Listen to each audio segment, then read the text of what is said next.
सुशांत खरं तर 2014 ते 19 या काळात देवेंद्र फडणवीस हे मुख्यमंत्री राहिले होते। त्यानंतर 2.5 वर्ष ते विरोधी पक्ष नेते होते। त्यानंतर त्यांनी उपमुख्यमंत्री पद सुद्धा पक्षाच्या आदेशानुसार स्वीकारलं। या सगळ्या संयमाचं हे फळ आता देवेंद्र फडणवीसांना मिळतंय असं म्हणायचं। सोबतच या निवडणुकीत त्यांच्या नेतृत्वाखाली अभूतपूर्व असं यश सुद्धा महायुतीनं मिळवलंय।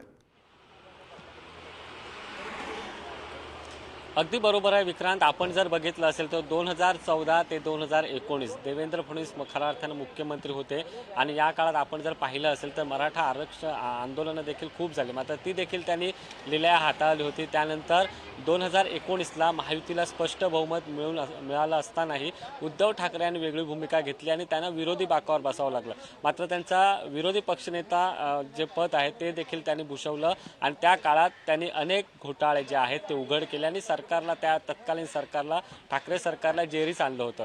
आणि त्या दरम्यान राज्यात एक सत्ता समीकरण झालं आणि एकनाथ शिंदे राज्याचे मुख्यमंत्री झाले, देवेंद्र फडणवीस उपमुख्यमंत्री झाले। आपण जर बघितलं असेल तर जवळपास 7.5 ते 10 वर्षात मागील देवेंद्र फडणवीसांना अनेकदा विरोधकांच्या टीकेचं धन्य व्हावं लागलं होतं।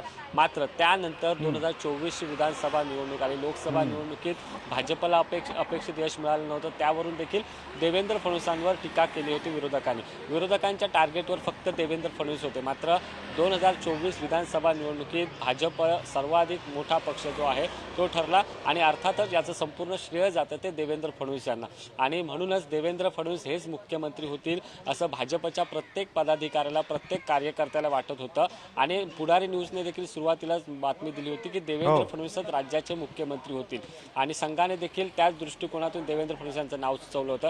काल जी बैठक झाली त्यामध्ये देखील देवेंद्र फडणवीस यांच्या नावावर शिक्कामोर्तब झाला।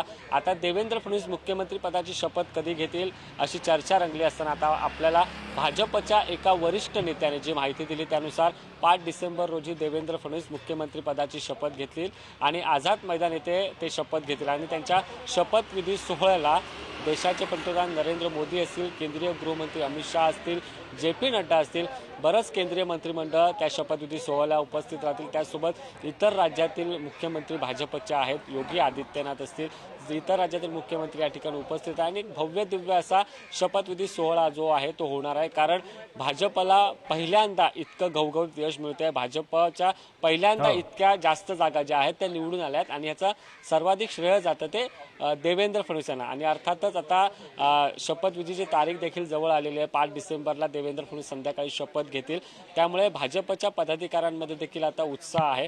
आता प्रश्न उरतो तो म्हणजे देवेंद्र फडणवीस यांच्यासोबत आणखी कोण कोण भाजपचे नेते शपथ घेणार आहेत। आपल्याला जी माहिती मिळते त्यानुसार भाजपचे जवळपास 10 मंत्री जे आहेत ते शपथ घेणार आहेत।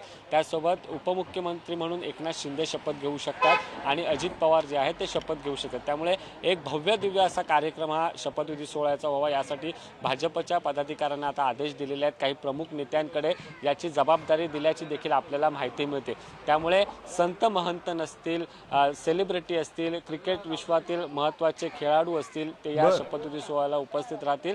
त्यासोबत उद्योगपती देखील या शपथविधी सोहळ्याला उपस्थित राहतील अशी आपल्याला माहिती मिळते। विक्रांत, बरं सुशांत, आता जर जवळपास निर्णय झालेला आहे, आपल्याला खात्रीशीर माहिती मिळते 23 तारखेला मतमोजणी पार पडली, निकाल लागला, त्यानंतर आतापर्यंत अधिकृत घोषणा का झालेली नाहीये आणि आता जर निर्णय झालेला आहे तर मग 2 तारखेपर्यंतची वाट का पाहिली जाते, या संदर्भातला काही तपशील भाजपच्या गोटातून मिळतोय का? अगदी बरोबर आहे विक्रांत।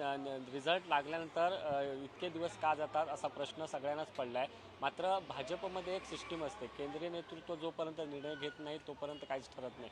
आता केंद्रीय नेतृत्व भाजपच्या अंतर्गत महाराष्ट्रातील जी भाजपचे पदाधिकारी आहेत, भाजपचे प्रमुख नेते आहेत, त्यांनी बसून काही गोष्टी ठरवल्या होत्या। कारण या ठिकाणी भाजप एकटं नाही आहे, भाजपसोबत एकनाथ शिंदे आहेत, अजित पवार आहेत। कारण एकनाथ शिंदेंमुळेच आज भाजपला अशा पद्धतीचे चांगले दिवस पाहायला मिळतात। कारण एकनाथ शिंदे यांनी 2.5 वर्षापूर्वी जर बंड पुकारला नसता तर राज्यात भाजप सत्तेत आली नसती आणि त्याचाच फायदा नंतर 2024च्या विधानसभा निवडणुकीत झाला। त्यामुळे आपल्या मित्रपक्षांना न दुखावता आपण मंत्रिमंडळ स्थापन करावं ही खरं तर भाजपची इच्छा होती आणि त्याचे केंद्रीय नेतृत्वाचे देखील आदेश होते. त्यामुळेच कुठेतरी या संपूर्ण गोष्टीला विलंब झालाय. आता तारीख ठरली आहे 5 डिसेंबर. मात्र त्याआधी भाजपच्या आमदारांची एक बैठक होणार आहे. ती 1 तारीखला भाजपच्या आमदारांची बैठक होते आहे. संध्याकाळी 4च्या सुमारास ही बैठक होईल आणि त्यामध्ये भाजपचा विधिमंडळ नेता जो आहे तो ठरवला जाणार. अर्थातच ते विधिमंडळ नेते जे आहेत ते देवेंद्र फडणवीस असतील, कारण तेच मुख्यमंत्री होणार आहे. त्यामुळे भाजपमध्ये एक प्रक्रिया असते की विधिमंडळ नेता निवडायचा. सुरुवातीला केंद्रीय मंत्री त्यांचं जे केंद्रीय नेतृत्व असतं त्याच्या आदेशानुसारच भाजपमध्ये संपूर्ण गोष्टी घडत असतात आणि याचमुळे हा उशीर झाल्याचं आपल्याला बोललं जात आहे. त्यासोबत काही खाती आहेत. आता अर्थातच 3 पक्ष असल्यामुळे काही खात्यांमध्ये